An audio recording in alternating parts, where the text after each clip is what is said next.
For the first time in my life एक doctor के room में बैठा हूँ, not as a patient but to talk about something जिसकी अवेयरनेस हम सबको होनी चाहिए, दैट इज़ हाइपर थायरॉयडिज्म। और मेरे साथ डॉक्टर प्रणव गोड़ी है, 10 साल का इनका एक्सपीरियंस है इन दिस फील्ड, एंडोक्रिनोलॉजिस्ट है। Thank you so much sir for joining. Hyperthyroidism क्या है? तो if you want to tell us very, I am sure in a very simple way which you will be tell us कि क्या है ये सबसे पहले, और क्या क्या सिम्टम्स हैं इसके? So hyperthyroidism is a condition Okay. where the thyroid gland, which is situated just about here, Okay. starts producing too much thyroid hormone. Okay. This causes your body's metabolism to speed up, Okay. and eventually this can have negative consequences on the other parts of the body. Okay. And the most common symptoms of hyperthyroidism are weight loss, rapid or fast heartbeat, or trembling or shaking hands, diarrhea.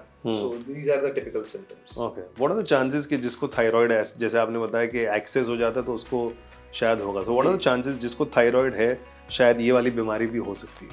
तो thyroid की बीमारियों के कई अलग अलग प्रकार हैं, उसमें से हाइपोथायरॉयडिज्म ज्यादा कॉमन है। ओके, हाइपरथायरॉयडिज्म थोड़ा लेस कॉमन है। और तीसरा प्रकार होता है जिन लोगों को थायराइड, जिनका थायराइड बढ़ जाता है, जिन्हें हम गॉइटर बताते हैं। ओके। और अगर ये टाइम पे अगर ट्रीट नहीं किया, अनअटेंडेड छोड़ दिया, बहुत लोग डॉक्टर्स से मिलने के लिए, ट्रीटमेंट करने के लिए डरते हैं कि यार क्यों खर्च करना है, घर के नुस्खे ये सारा काम करने लगते हैं। So if it's not treated timely, क्या क्या रेपरकशंस हो सकते हैं? तो अनडायग्नोज्ड या अनट्रीटेड या delayed treatment of hyperthyroidism can affect multiple organs. तो कॉम्प्लिकेशंस होते हैं हार्ट में, आईज में हो सकते हैं। ओके। तो इसलिए ध्यान रखना है कि early diagnosis and treatment is crucial for managing this condition. Okay. So quickly, जैसे आपने जो सिम्टम्स बताए, अगर वैसे कुछ हो रहा है, quickly see the doctor and get yourself tested. अच्छा। और if you want to just say the ratio, male female की बीमारी है या दोनों को बराबर होता है या किसी को भी हो सकता है, कुछ एज ग्रुप है ऐसा कुछ?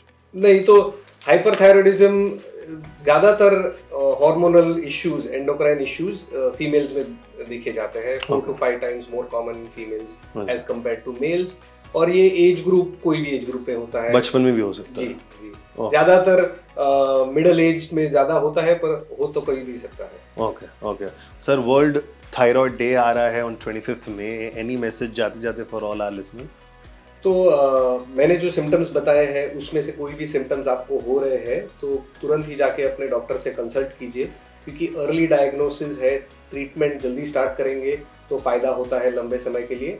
और दूसरी एक चीज़ कि ट्रीटमेंट खुद से स्टॉप नहीं करनी चाहिए, अपने डॉक्टर से कंसल्ट किए बिना कोई भी ट्रीटमेंट को कम या बंद नहीं करना है। Wonderful, thank you so much sir for joining.